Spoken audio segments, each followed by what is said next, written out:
Channel में विज्ञापन व न्यूज हेतु संपर्क करें।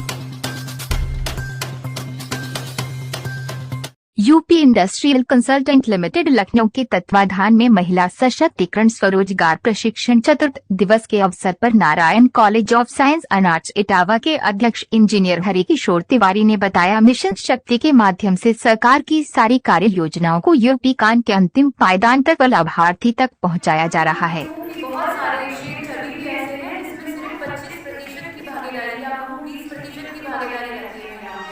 आप मानते हैं बात को?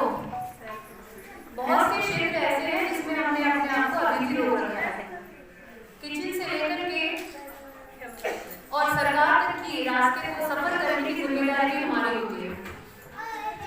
गद्दी पर तो घर में हम बैठते ही हैं, लेकिन सरकार चलाने से लेकर के और भी अहम मुद्दों में हमारी भागीदारी होनी चाहिए।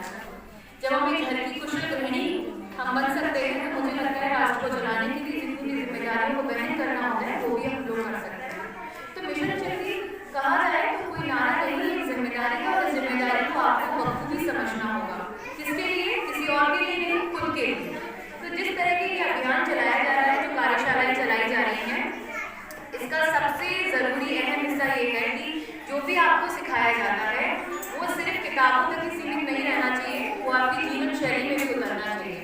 जो 6 दिनों में आप यहाँ सीख कर गए हैं, मैंने पहले भी कल जो हमारी वार्तालाप हुई थी उसमें भी कहा था, डिजिटल चीजें जो आपने सीखी हैं, ई मार्केटिंग जो हमने सुनी थी, पढ़ी भी थी, उसके जरिए आप अपने व्यवसाय को किस तरह से आगे लेके जा सकते हैं, वो सबसे महत्वपूर्ण है। फोन, स्मार्टफोन आप सभी लोग यूज करते हैं, फोन पे सब लोग बातें करते हैं। जो भी व्यवसाय आप खोल रहे हैं उसको किस तरह से इलेक्ट्रॉनिक मीडिया के माध्यम से उसको किस तरह आप डिजिटल तरीके से आप आगे तक लेके जा सकते हैं, अपने बिजनेस को किस तरह बढ़ा सकते हैं, वो सारी चीजें इस कार्यशाला में आपको सिखाई गई हैं। तो उन सब चीजों को कितनी बखूबी से आप सीख करके आगे लेकर जाएंगे और वो कितने आप उससे लाभान्वित रहेंगे, ये आपके ऊपर निर्भर करता है। और जिस तरह मैंने अभी कहा भी था कि ये जिम्मेदारी है, तो इसे जिम्मेदार नागरिक होने के नाते, जिम्मेदार महिला होने के नाते ये आपका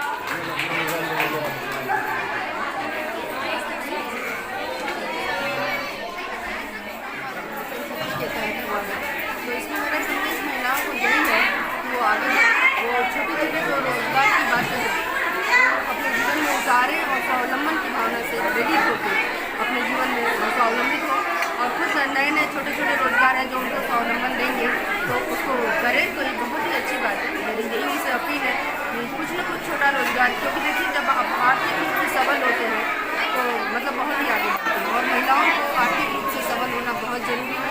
तो ये रोजगार उनके लिए फायदा करेगा, स्वरोजगार होगा, छोटा होगा तो बहुत ही आगे बढ़ेगा। मैम, कल्पना चावला देश में ऐसी नारी हुई जिन्होंने देश का नाम रोशन किया, मदर टेरेसा, कल्पना चावला, क्या कहोगी इन नारियों, देश की आने वाली जो पढ़ रही हैं जो बेटियां, देश का नाम कैसे रोशन करें? संभाषण में मेरा ये महिलाओं के लिए जरूर रहता है कि महिलाएं कमज़ोर नहीं हों, न वो अपने आप को कमज़ोर समझें और अगर कभी उनके ऊपर ऐसी घरेलू हिंसा या कोई भी ऐसा प्रतिरोध हो रहा है तो अपने लिए आवाज़ बुलंद करें। तो ये जो बड़ी बड़ी महिलाएं हमारे देश में नाम रोशन करें, चाहे ऋतु प्रभा, चाहे कल्पना चावला हो, चाहे आप मदर टेरेसा जी की बात कर रहे हैं या कोई भी राजनीति, तो ये जो भी वीरांगनाएं या जो भी महिलाएं हुई हैं ये बहुत बड़ी प्रेरणा स्रोत है। तो उनसे हमारी महिला प्रेरणा लें, उनके जीवन को देखें कि उनके जीवन में भी कितना संघर्ष रहा है और संघर्ष करके वो महिलाएं कितना आगे आई हैं। तो ये भी बढ़ सकती हैं